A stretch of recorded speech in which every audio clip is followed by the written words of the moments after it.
been southbound, I've been hellbound, riding on the midnight train. Going too fast now, think I'll slow down, standing in the pouring rain.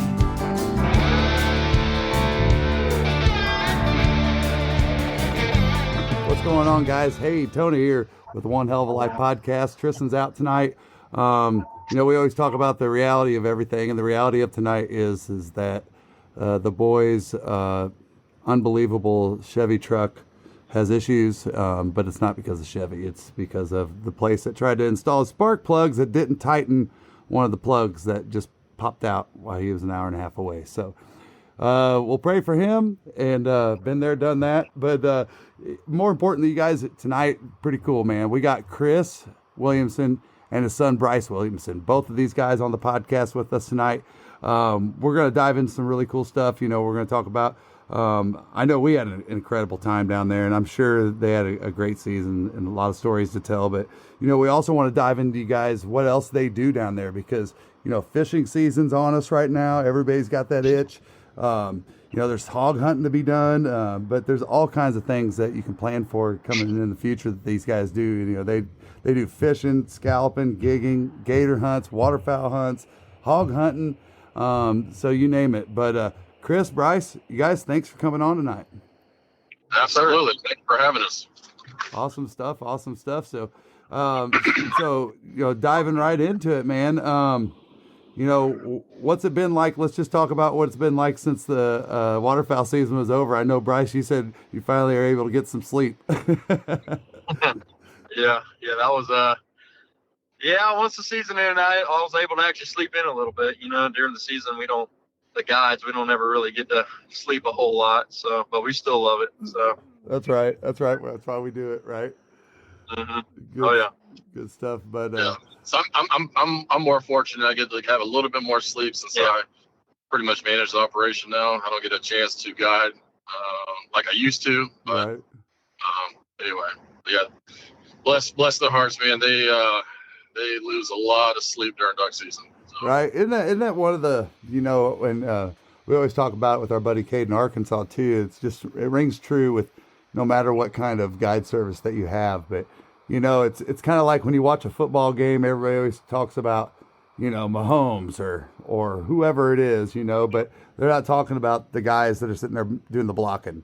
The behind the scenes stuff, the as a guide, the scouting, the work that goes in, and that's another reason why, Tony, I wanted to bring on my son Brice, which for everybody out there, I think Brice has been on your podcast before, but yep. He's our lead guide, and so I mean, I somehow a lot of times I'm fortunate to take like the credit of it, all of their successes. But again, I'm not, like you said, I'm not the guy actually on the field, boots on the ground all the time. I mean, during fishing season and some of the other seasons I am. But yeah, during duck season, these guys, they work their ass off. And we couldn't be more blessed to have, a better crew of duck guys than what we got right now. So we're truly blessed. Yeah, man, there's just so much that goes on. And I guess because, a lot of times we're out there, when we're filming and stuff like that, we're not just waking up and just showing up with the guide and taking off, Our day starts several hours before that, just like a guide's does. I always said that a guide goes to sleep after his clients go to bed, and he gets up before his clients are even thinking about waking up, and but big shout out to you, Brice, and all the folks on the team, and for all guides out there that do this for a living. It is hard work, and it is one hell of a life, So absolutely. Anyway, they well during the winter season always gaining weight, but I think going off of me and everybody else, I think us guides, we actually lose weight. So the work we put in, I know I lost probably around 15 pounds during this season, and that's you're not supposed to do that during the winter. So yeah, Clay was looking a little anorexic during. Yeah, he was looking a little slim. Trent, he's always staying in shape, doing 1,000 push-ups a night. But well, he's got to carry around the weight of that beautiful mustache. That's Yeah. right. Yeah. No, but no doubt about it. You know, that's Right. We call him Riley Green Jr. Riley Green Jr. No. He is the Trent Longhorn. He is. That's right. There's nobody else like him. I really enjoyed hunting with him, man. And I mean, it was just a hoot from stem to stern. I mean, it was a hell of a time. But me and Trent have been we've been letting loose after the season. You know, we don't ever get to have fun during the season, so me and him are having some fun right now. Right on. You guys in Vegas? No, I'm just kidding. I wish. We might as well be in Vegas. Yeah. That's awesome. But so, you know, I mean, with that said, you guys, you know, before we talk about our experience out there, which we have already, but and of course we got the video that's out. If y'all haven't seen it, it's called Florida's Forgotten Coast, and it's a very, very quaint, unique area geographically and population wise. When it comes to not just waterfowl, but all animals. I mean, it's just a very unique piece of Florida. So you guys have to check that video out. But you know, so talk about how the season went from start to finish. You know, what's kind of the recap on what you guys saw this year? Yeah, so I'll give you a few stats, and then I'll let Brice give his what he's seen out in the field. But so we track as far as species what we harvest annually. This past year we harvested 19 different species, which is awesome. Wow. We actually, believe it or not, I mean we killed more scoters than we've ever, really we've seen more scoters this year than we've ever seen, years, Wow. And when I say scoters, the sea ducks, and that includes the black scoters and the surf scoters. So, which a lot of people, they'll tend to go up north, like Jeff Coates area and target the scoters, which this year it was a neat treat to be able to target so many. In fact, I think Drew had one hunt with some regular clients that hunt with us every year. And they got, I think, 7-man limits 2 days in a row. And one of those days, they got their limit of scoters, a 7-man limit of scoters, which I think is 3 per person. So, which is pretty impressive. Wow. And that's in one hunt in the morning. So, yeah, we had some really good highlights this year, and a lot of fun. Had a lot of traffic. I want to say we had over 1,000. Individual clients that hunted with us this year. We averaged around 6 hunts per half day, so equivalent to about 12 hunts a day.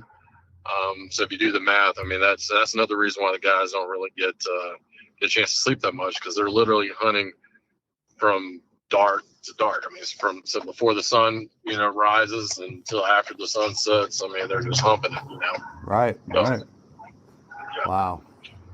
But no, we had a really good season, and we're already getting several bookings for next year. So for everybody that's listening, if you want to have a great hunt and target some diver ducks with us, now's a chance to get on the horn and give me a call, shoot me a text, because dates are filling up pretty quick so far. So.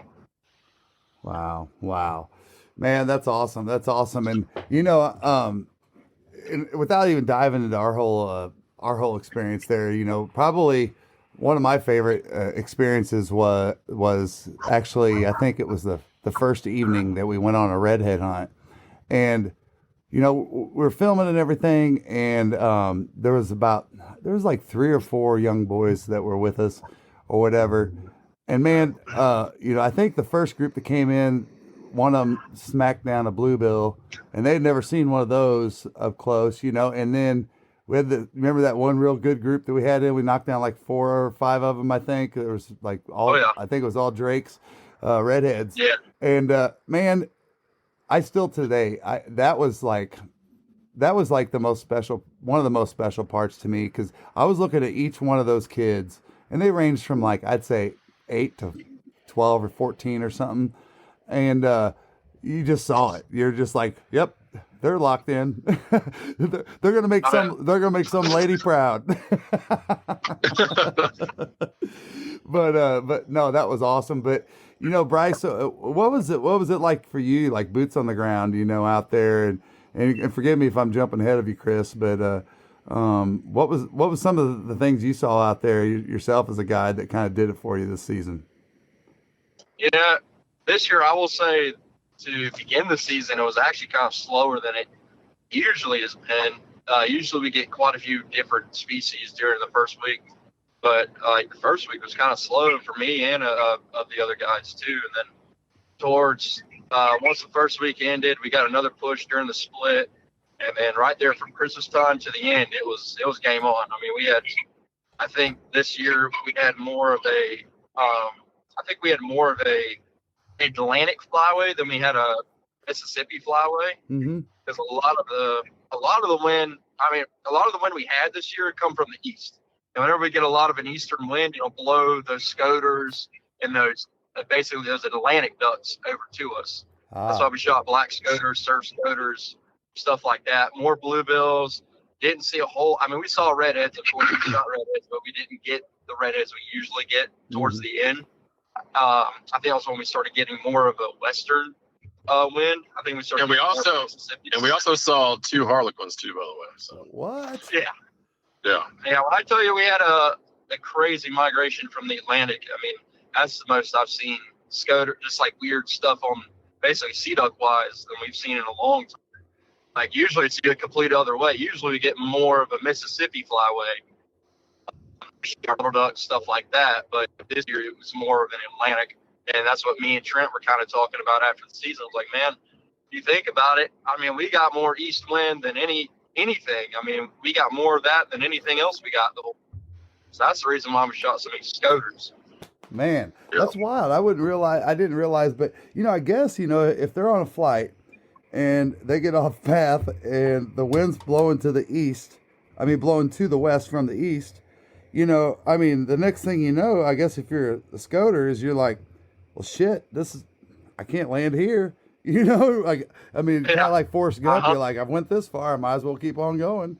And the last time I saw, a large push of scoters, it was during the first split. I want to say it was probably 6-7 years ago. But that, it dwarfs what we saw this year, dwarfs anything we've seen in the past. It was just an incredible amount of scoters. And again, we even saw a few white wings, not that many. I know for a fact I saw a handful.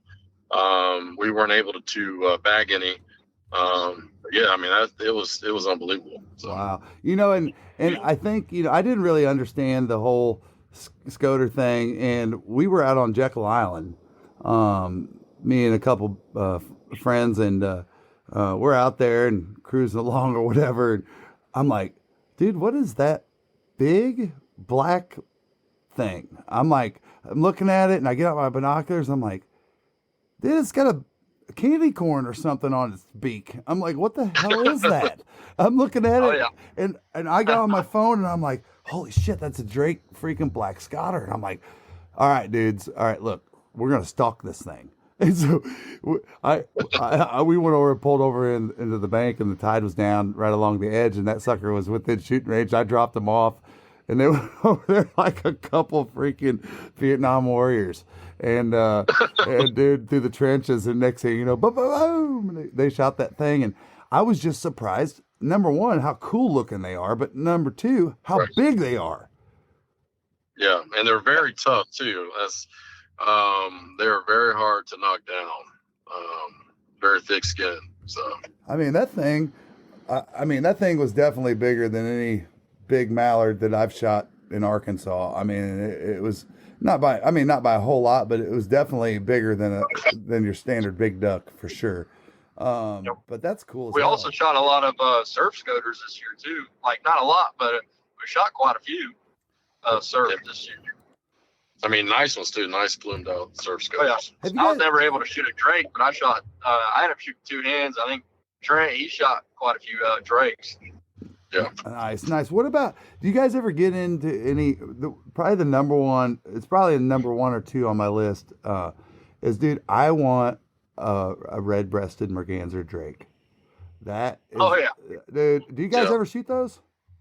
Oh yeah, yeah. we actually, I think, I know Trent shot 2 like trophy red-breasted drakes. Really? Beautiful. So, but that's also is usually kind of like a bycatch, so to speak. I mean, we don't necessarily target them, but For you know, sure. obviously, if you're like on a beach area or one of the barrier islands, if you're in that traffic area, sometimes you'll get lucky and they'll get close enough where you can shoot them. Now, I know there's some areas where guys actually have like red-breasted merganser or decoys, and you can kind of target them. Probably have a little bit higher success rate. So, but yeah, I mean, we do have areas where if we wanted to target them, like that was a specific species that somebody wanted to knock off their list, then we could definitely help out with that. Yeah, that's cool, man. I mean, that just shows the diversity. You know what I mean? Yeah. That's down there. It's just incredible, and you know, and it also helps because you know, no matter where you hunt in America, at least in my observation, very rarely do you find a place that holds, you know, thousands and thousands and thousands of ducks if you don't have some kind of a national refuge nearby. Right. You know, Right. and I love the conversations we've had with, like, say, Brad Cohen about going into refuges. They went in there and simulated shooting off, you know, like 6-man worth of shots out of the guns, and they blow all the ducks out of there, and the ducks just come right back.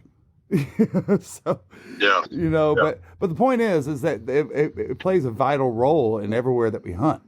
You know, that we have that, and I mean, thank God that, you know, there's places like that in Florida that help facilitate, you know, those numbers, you know. So, but what else, Brice? What else stood out to you? I mean, we shot, of course, every year. I mean, we shot a lot of bluebills. Those are always our bread and butter. Yeah. Like you saw when you went with me, we shot plenty of buffleheads. Actually, we shot, I think a few days after you came, right there where I set y'all up, we shot a red-breasted gander. That was pretty good. No kidding. Yeah, he was pretty good. Yeah, I mean, I was actually moving around quite a bit from anywhere from Apalachicola to Shell Point where we went. Mm-hmm. And I mean, I was trying to move around and do, you know, like this year, like I'll say compared this year to last year. Last year we had ducks in very like, I don't know what's the word, like congregated areas, like very tight areas, Mm-hmm. where we were able to kind of pattern them every day. We didn't really have to move around a lot. This year, these ducks were kind of just spread out. They were everywhere. And so we were constantly, I mean, every day we were moving around, going somewhere different. I mean, we would try and find them the day before and go after them the next day. I mean, the X was constantly moving this year. So, I mean, I went anywhere from hunting boat blinds to hunting onshore to layout boats. I mean, to anything that you could try and do. Like you went with us, we set up on oyster bars. I mean, just all kinds of stuff this year. I mean, but we killed them. I mean, we shot plenty of redheads this year, plenty of bluebills, plenty of buffleheads. Shot a couple weird ducks like the scoters, or we shot a lot of scoters, but a couple surf scoters. Actually, right there towards the end, we were working a group of bluebills, and they actually ended up flaring off of us because there was a big raft of coots. They went over there to them. I saw these 2 big ducks right behind them, and I was like, well, those ain't divers. Those are puddle ducks. Yeah. And because of course they fly. What's going on, guys? If you're planning a spring break visit to the Florida Panhandle, you know, down there by the Gulf of America, then make sure you book a charter with Williamson Outfitters. From March to May, Williamson Outfitters offers amazing inshore fishing, awesome flounder gigging, epic hog hunting with dogs. They also have an incredible hunting lodge in East Point, Florida that's available. Spots fill up fast, so book today. Call or text 850-251-8650 or visit floridaducks.com. Mention you heard about them on this podcast and get 10% off.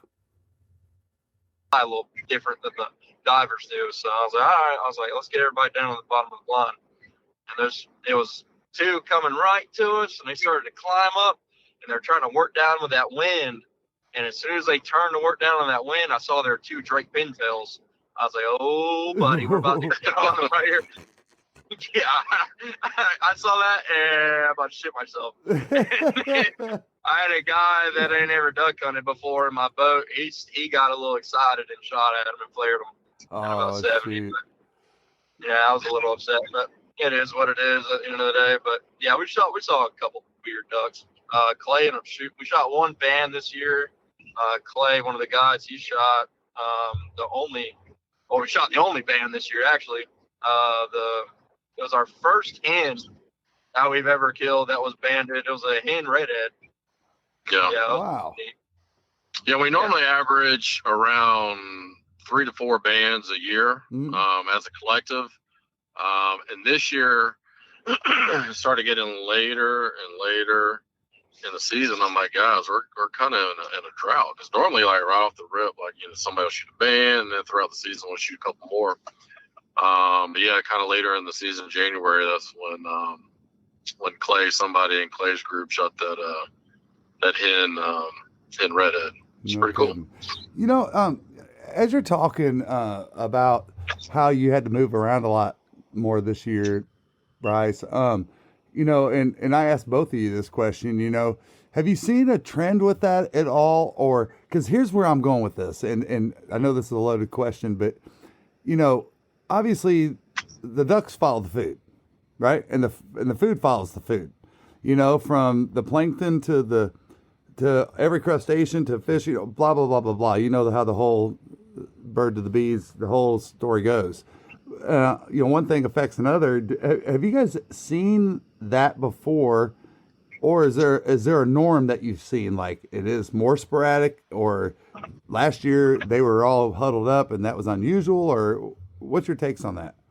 Well, I know, and Brice, he can probably shed a little bit more light on this, but I know, like, for instance, we have one area, I don't want to name drop, but we have one area that's in water that, when we had Hurricane Michael come through, it just eliminated a lot of the vegetation in that lake. So it took several years to build up that vegetation. So fast forward to this year, it probably had more vegetation we've seen in, obviously since Hurricane Michael. So because of that, and Brice will tell you, I mean, we saw, I don't know how many tens of thousands of coots and just huge rafts of birds. But they were just basically locked in this one area. And they were pretty much there for the entire season when they migrated down. We haven't really seen the numbers like that, in a while. And does that sound right, Brice? Correct me if I'm wrong, but I mean, it was. Yeah, I mean, that lake, usually in the past years, it doesn't have as much vegetation in there. So the ducks aren't as held up in that lake. Now, when they are held up, yeah, you can hunt them, but I'm sure everybody else knows, whenever you get big groups of ducks that huddle together, rafts, and they eat together, you can't kill them. I mean, when they want to be there, I mean, you could try to set up there, they're going to move 200 yards, find somewhere else where there's food right there. Sure. That's why when I say, like, last year, we didn't have that lake didn't have that much food, so those birds weren't held up like that. You could actually find them in pockets in different areas where they're trying to find food that you could actually figure out where their flight pattern is and kill them. That's like in that lake towards the end of the season, we had to figure out their flight pattern in that lake, where they wanted to feed, and then kill them. And we were having to move around every now and then to try because they would move. Because, of course, you shoot them ducks out of their feed, they're going to go to another feed. Sure. So you just got to figure out where they're wanting to go. And so because of that, I mean, in years prior, we had those same birds not get locked up in that particular area. They may make a pit stop, but then they continue their migration and end up on like the actual coast, the coastal marsh. But we didn't have near the amount of birds on the marsh as we did in some of the fresh bodies of water. But again, I kind of attest that to, Hurricane Michael, high salinity killed a lot of the vegetation in there. So it took a little while for it to kind of all grow back. So Interesting. I just think that, excuse me. I just think that so many times, we don't take the time. I know you know, folks like you that live and breathe this do, but the general duck hunter out there doesn't think about, how much of an impact the food source is. Absolutely. Absolutely. They just think, oh, well, they're just going to come here because it looks ducky. How many times have we scouted a spot that looks ducky that's sucky? That's right. Exactly. We look at it and we're like, dude, I've been doing this all my life, and that's the spot.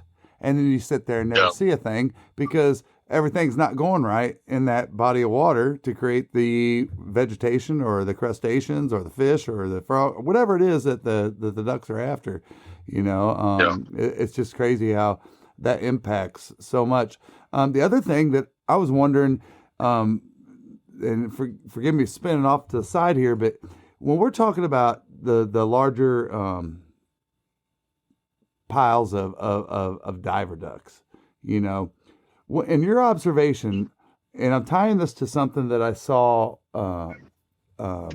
Forbes Biologic Station, they do aerials up and down the Mississippi and Illinois River. They took pictures, maybe even a video too, that showed spoonbills feeding in a group effort, which I had never seen. What I mean by that is that, how, like, say, dolphins will do their, if you saw, everybody's seen on every Nat Geo film where they go around and they hunt this way and it's learned behavior and they all hunt as a group and they do that. Well, they showed these spoonbills doing that. Hundreds and hundreds and hundreds of them feeding in this pattern to get all the, whatever they were going after, like almost tornadoed in. I wonder, do you guys ever see that kind of behavior with diver ducks, like where they're doing that to like help out the whole group, or are they just individually just diving and going after whatever they're going after that day? I know that the divers that specifically redheads and bluebills, they'll get in huge rafts. I'm talking like thousands, right? I'm sure a lot of people have seen that. But I want to say that, normally that's more of like a security thing. They start doing that. So I think it may vary from individual species. Like you said, spoonbills, what they feed on is not necessarily the same as the redheads and some of the other ducks. And even like with the bluebills will get in large rafts too. But from what I've witnessed is that sometimes, like with the greater bluebills, they're usually in smaller groups compared to the lesser scops. Why that is, I'm not sure. I don't know if it's just a population thing or, that's just the way they, like you said, maybe that's just the way they operate. That's the way they're wired. I don't know. But as far as the feeding thing, I don't know. That's, Well, what do you think? Also have to take into consideration, look at a spoonbill. You see why they call it a spoonbill. Right. See how long its bill is. Right. It's feeding on stuff that's deeper and like in the mud. That's what their bill's for. Yeah. Rather than they're got a diver duck and all kinds of crap. Yeah. So they're shaped differently for what they're trying to get. Rather than a diver, his feet are more set back. Rather than a puddle duck's feet are kind of set in the middle of his body. Divers are more set towards the back, so they can dive. Rather than a puddle duck, his are in the middle, so he can walk around, waddle, whatever he needs to do. Right. Now, that's just what I thought. Yeah, and scoters too. If you ever looked at a surf scoter, and even with the black scoter, they got a funky looking bill, Yeah. And so they're, the way that they're designed is, they feed on mussels and mollusks and stuff like that, but they'll swallow them whole, right? Now, a redhead wouldn't be able to do that because it's just not built that way, I got you. And like what Brice was saying, the anatomy on a scoter, his feet are set even further back to where you're never going to catch them, as far as from my experience, you're never going to catch them actually walking on land. Like a redhead, you might see, walking around. Puddle ducks, definitely will do that.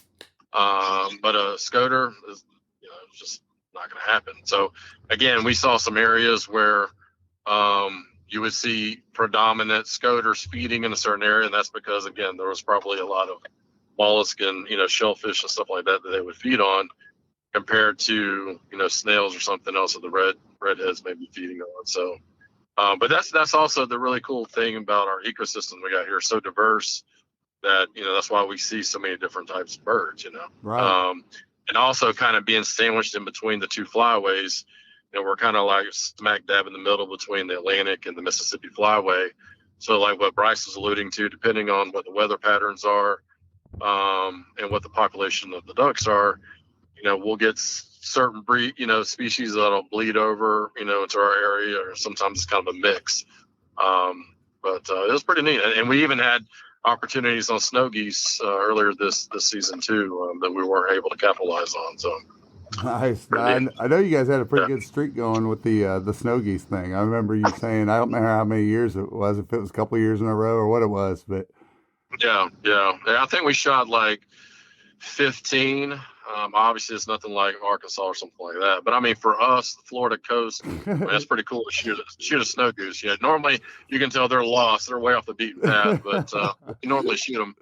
But I think we had a few clients this year that they were not bringing the proper shot size. We had some guys bringing like number 6s and stuff like that. And it was like, man, these birds are pretty tough, and sometimes you got to take long shots. So anyway, Plus you got TSS.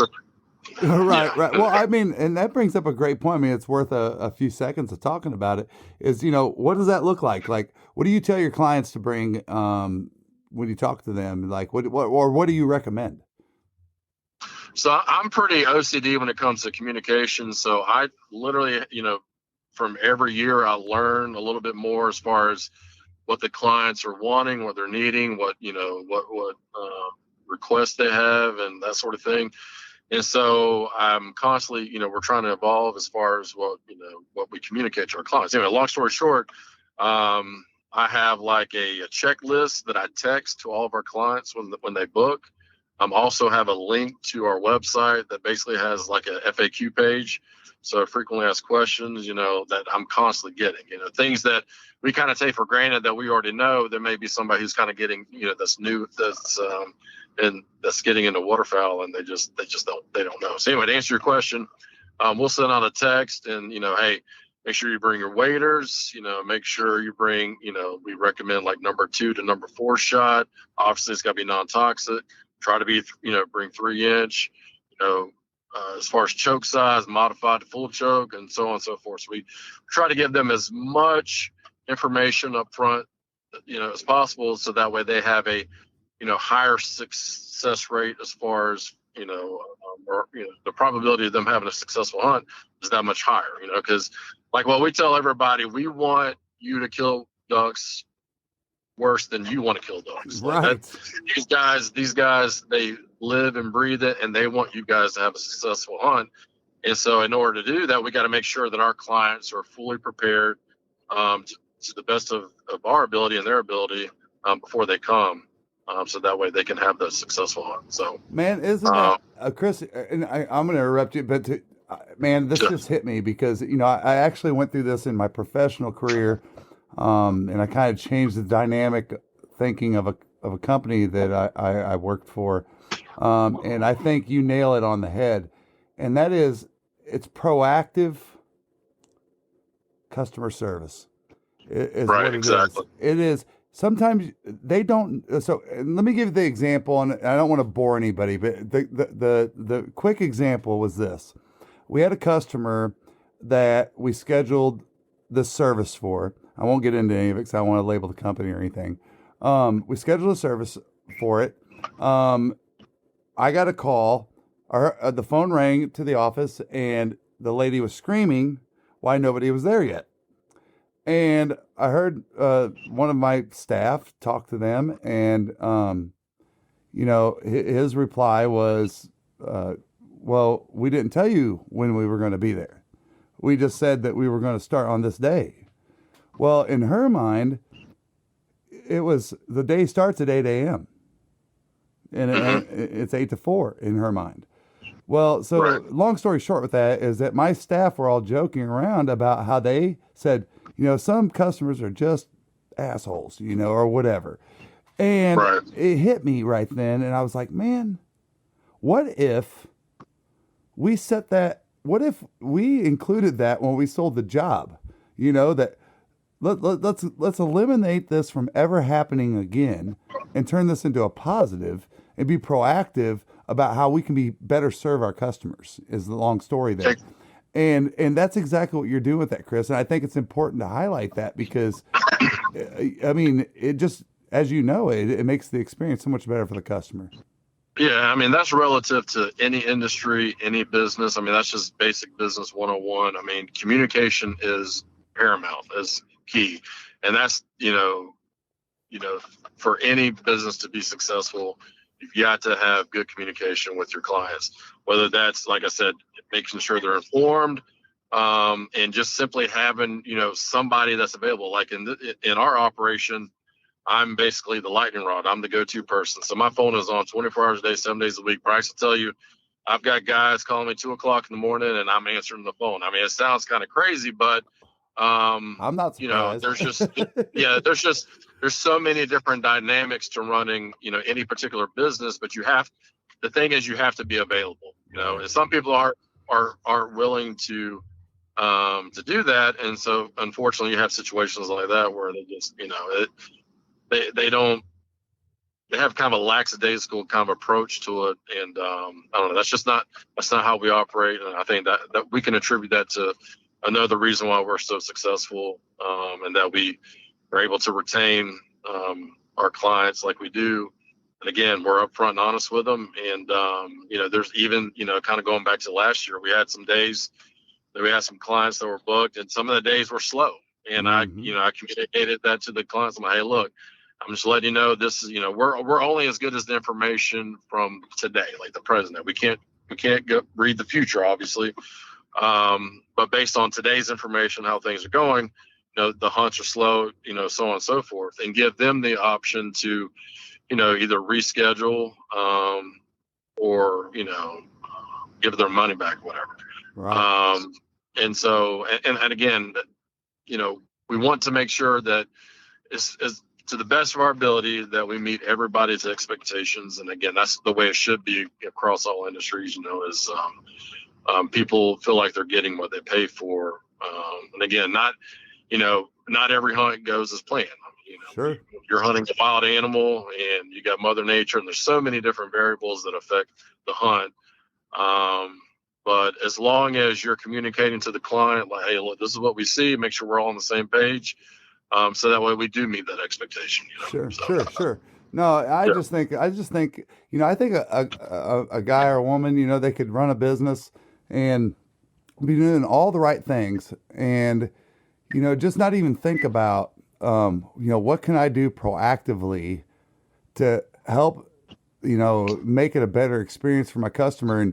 And I just think, there's so many examples of that. And one of the things that I read years ago in a bow hunter magazine article was not talking about guides or anything. The guy was just talking about going elk hunting. He's like, do not go hire an outfitter to go elk hunting if you're 300 pounds and you're 5'6". He's like, he goes, don't do it because you're going to have a terrible experience. It's just, and his big thing is just, hey, you got to be up for it, and, the point is that I love the proactive thinking on that. And I still haven't hunted elk yet, but I keep telling Tristan, I said, before I go, I'm going to be training like I'm like going to the Olympics, because I want to have a great experience. I don't want to limit my, my hunting success because, this year the X, what's that? I just don't want to limit my hunting experience because of my physical limitations, if that's what I'm wanting to do, is something like that. So, but yeah, what I was going to say is that, like for instance, this year, the X was constantly moving, and because of that, we had to kind of switch up as far as, where we could hunt, how we're going to hunt, and that sort of thing. So one of the biggest things was actually having to wade in the water to hunt. And so, of course, we try to make sure that the clients knew that, hey, bringing waders is extremely important.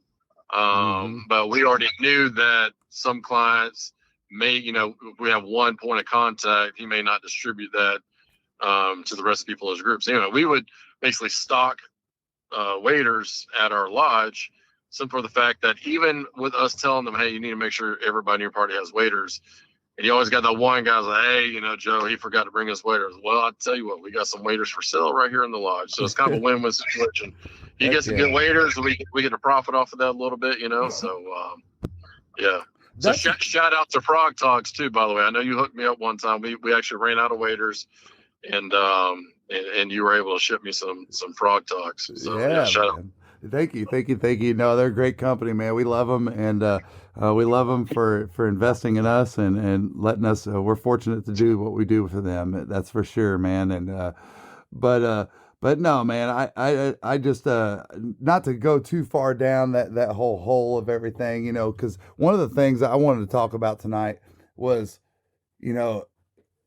and forgive me for not doing it yet personally, but man, you guys offer some of the coolest shit to do when it's not hunting season.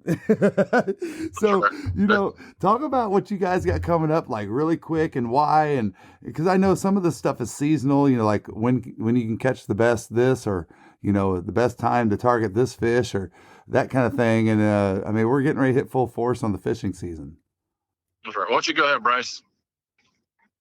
Well, right now we're getting into inshore fishing, so we're doing It's in the teens that morning, and maybe you're chasing ducks or geese. But now it's September and it's 85 degrees and you're hunting early teal or geese. As a waterfowler, you need dependable weather protection that will not break the bank. Founded in 1996, Frog Talks is not only the leader in breathable wader technology, but a company you can depend on to keep you warm and dry, head to toe, no matter your hunting environment. Stay bone dry by using discount code ZD315 for 15% off not only your first purchase, like most discount codes, but how about every single purchase you make from now until December 31st, 2024? Or mainly, so I basically run the inshore fishing. That's just something I love to do. That's probably one of my favorite things that we do is the inshore. And right now we're getting into the redfish, the sheep's head, a little bit of trout. As it gets warmer, because right now it's February, it's still a little cold, but as it gets warmer, it's just going to get better. So, right there around March, April time, it should be game on for the redfish, which right now, sheep's head they're pretty good. I had a trip Saturday, and I think we caught around 16 sheep's head, some flounder, and then we ended up catching one redfish that was about 37 inches. So, wow. We had a pretty good time. That was the first fishing trip of 2025. So nice. And sheep's head is such a unique fish. I pause you for a second, Brice. And dude, like I had no idea as a Midwest guy growing up.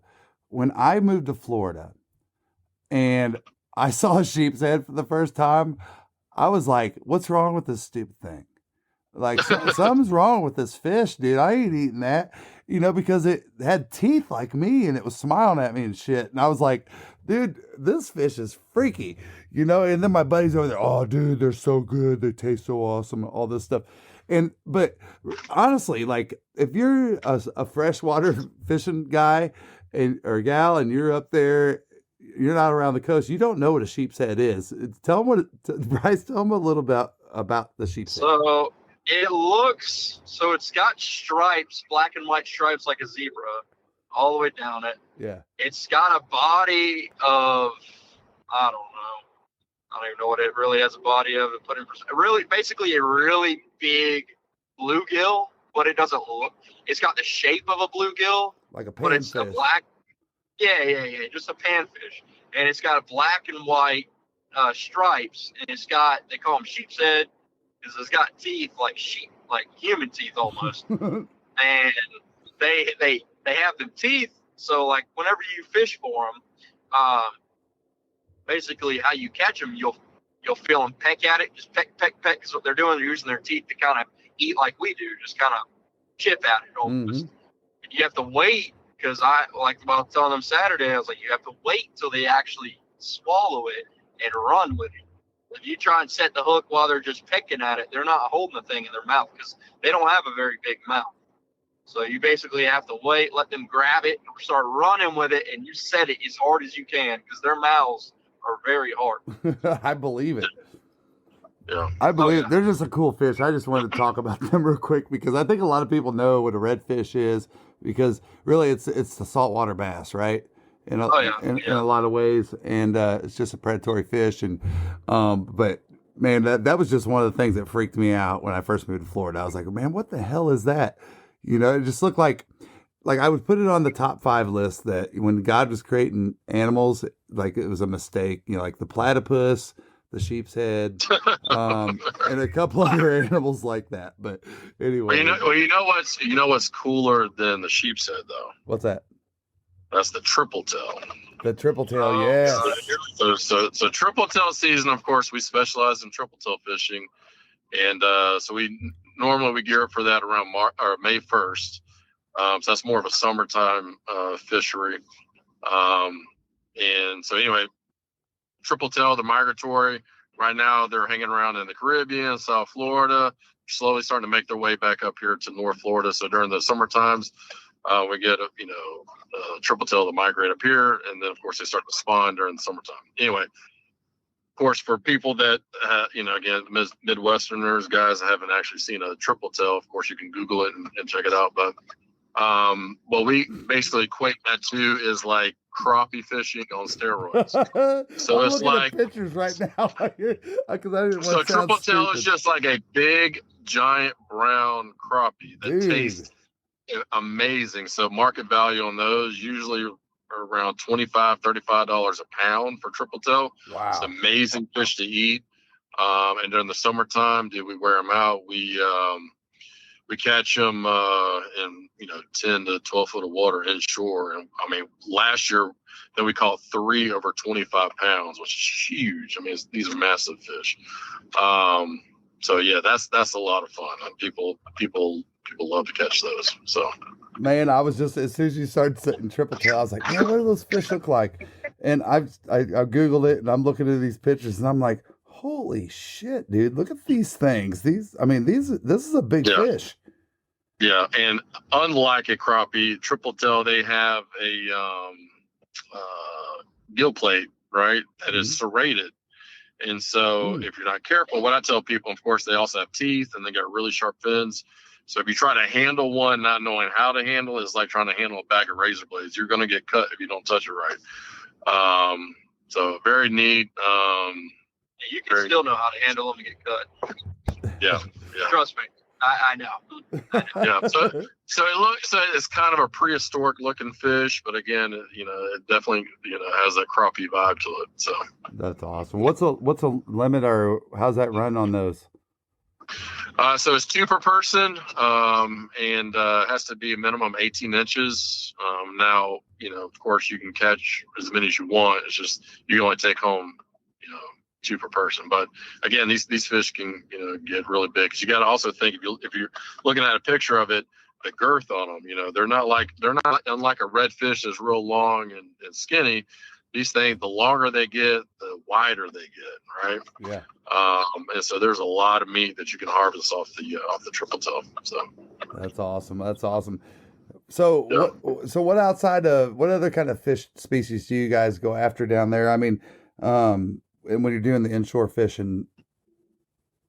Yeah. So again, I'll kind of jump in. So of course you got your traditional inshore fish that Brice had talked about: redfish, flounder, sheep's head, black drum. Of course, you got triple tail.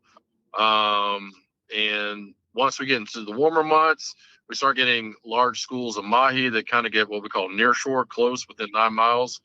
And so we'll catch the mahi, catch cobia.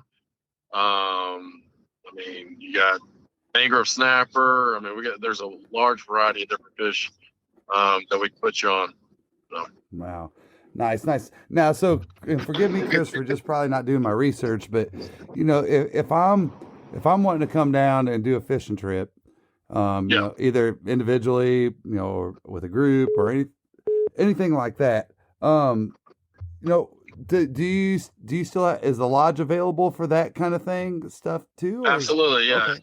yeah, What's yeah. that So the lodge experience is look available. like? Yeah, so it's an amazing place. Of course, we got pictures and videos on our website, floridaducks.com, if you want to take a look. So we've got some rooms there. We can, we can lodge up to comfortably about 10 people. Of course, we got a bar there with beer on tap, and it's just a really cool vibe. We got lots of mounts. Of course, you've seen it. It's just a really cool, a lot of people they say it looks kind of like a museum because there's so many different, mounted ducks in there. We got fish and all kinds of different pieces in there. It's really neat. So yeah, so to answer your question, lodge is available to our clients, and just kind of briefly going through, the seasons that we got. Again, right now is our traditional inshore. We also have flounder gigging charters that are going to start in March. Which is also a lot of fun for people who have never done that before. We've got wild hog hunts. Of course, it's a daytime hog hunt that we use trained dogs to bay up the hogs, and of course, you can take the hogs that way. Then we get a triple tail season in the summertime. Around August 15th is when our gator season starts. And then, so shortly after gator season, of course, we also have scalloping that's available that we do during the summertime. And then we start gearing back up for duck season. So we just kind of start the whole process all over again. So we've always got something going on. Right now is probably like our slowest period of the year because we're just trying to catch our breath from duck season. But as soon as March rolls around, Do you want coffee that doesn't suck? Get the Duck. Dirty Duck coffee is made specifically for the waterfowl enthusiast. Enjoy flavors like Morning Wood, Dark Dynasty, Cinnamon Teal Snickerdoodle, and First Flight to unlock the flavor that you'll enjoy in the blind for years to come.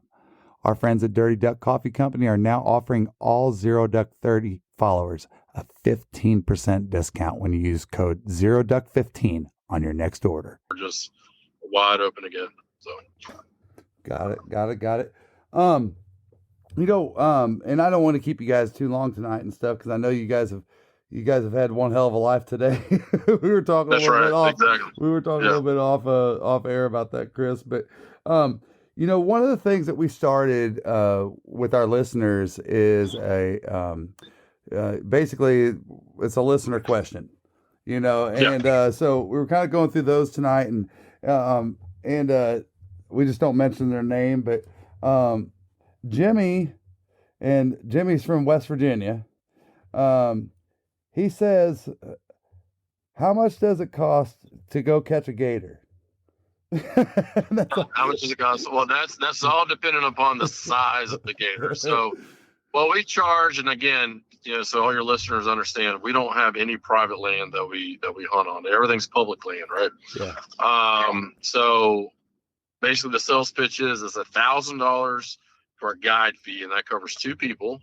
If you have multiple people in your party, we're charging an additional $250 per additional person. But on average, it's two people to a party.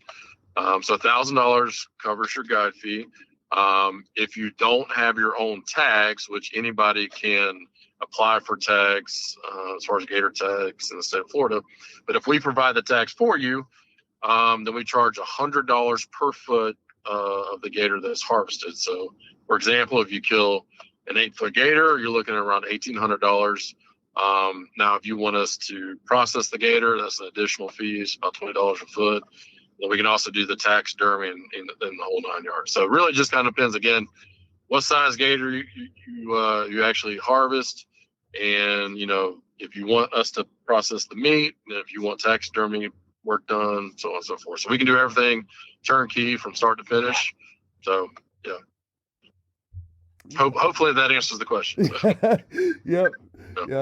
No, but then this other one, and this is from Will, and he's in Michigan. He wanted to know what's the biggest flounder that you guys have caught.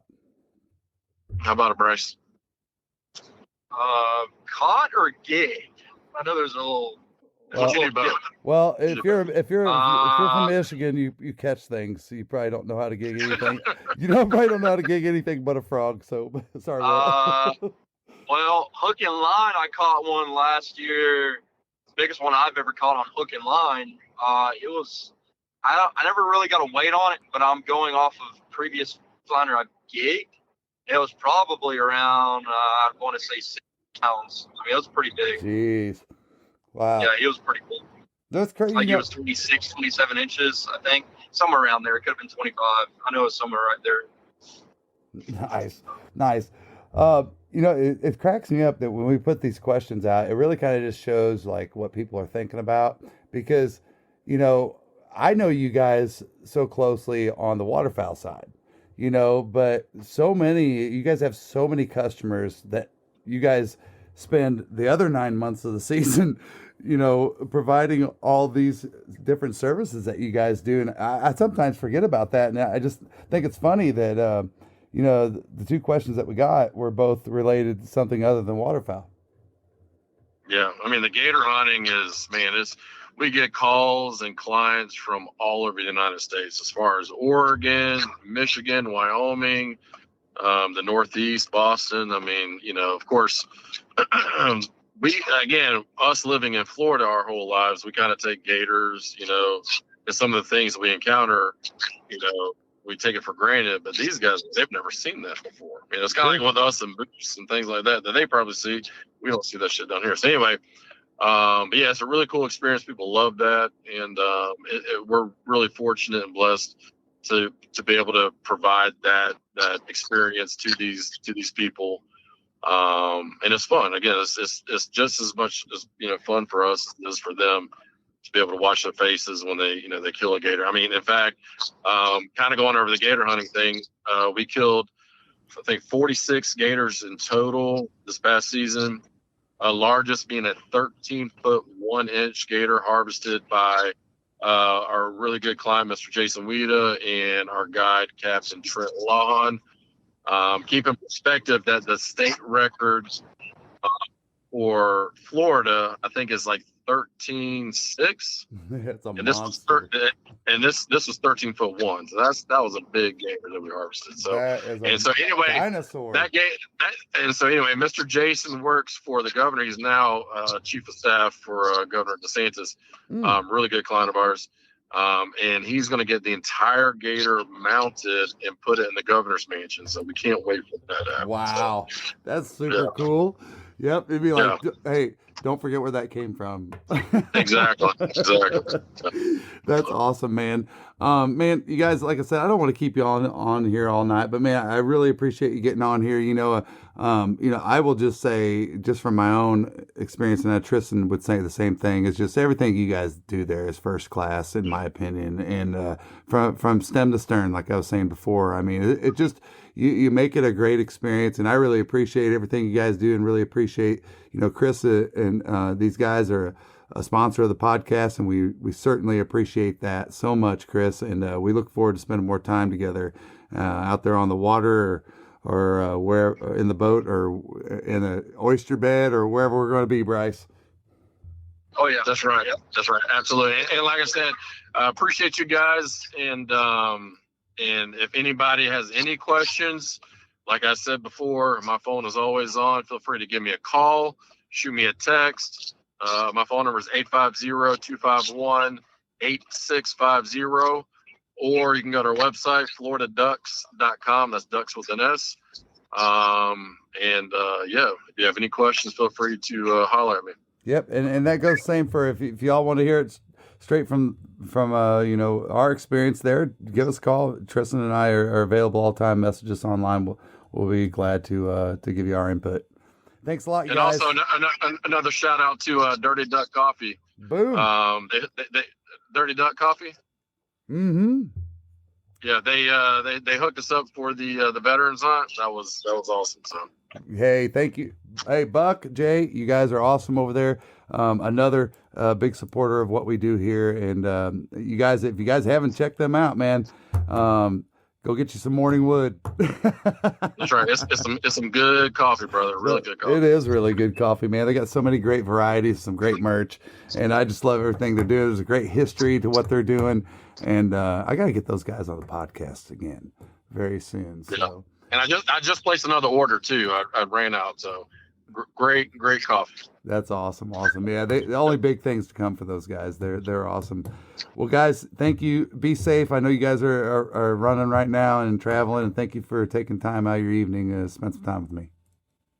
Yes, sir. Thanks so much, guys. Appreciate it. All right. Until next time, we'll talk soon. Yes, sir. All right. Bye-bye.